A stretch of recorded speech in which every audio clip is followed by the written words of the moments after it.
What does curiosity look like, यानी कि curiosity किस तरह से दिखती है। सपोज फर्स्ट हम क्या करते हैं, एक्सप्लोर करते हैं, सिचुएशन को देखते हैं। सपोज किसी बच्चे ने एक छोटा सा सीड देखा, उसने सीड को देखा, उसने कहा इतना छोटा सा सीड इतने बड़े प्लांट में कैसे कन्वर्ट हो सकता है। तो उसके माइंड में क्वेश्चन आया, हाउ, कैसे एक छोटा इतना छोटा सा सीड इतने बड़े प्लांट में कैसे कन्वर्ट हो सकता है। फिर उसने एक्सप्लोर करने की कोशिश की, उसने कुछ ऑब्जर्व किया, शायद सन की रेस की वजह से, यानी कि सूरज की रोशनी की वजह से पेड़ बड़े होते हैं, या फिर उसने ये सोचा शायद पानी की वजह से। सो फाइनली उसने फिर अपने टीचर से पूछा या फिर उसने बुक्स में पढ़ा।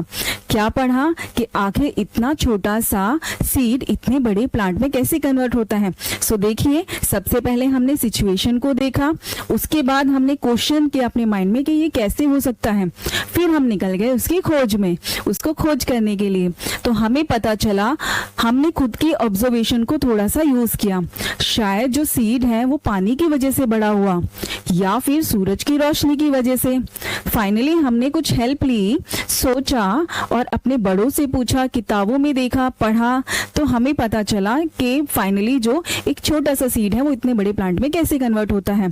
तो ये सारे स्टेप्स जो हैं वो हमें क्या करने पड़ते हैं, फॉलो करने पड़ते हैं, अगर हम एक साइंटिफिक वे में देखते हैं किसी भी सिचुएशन को।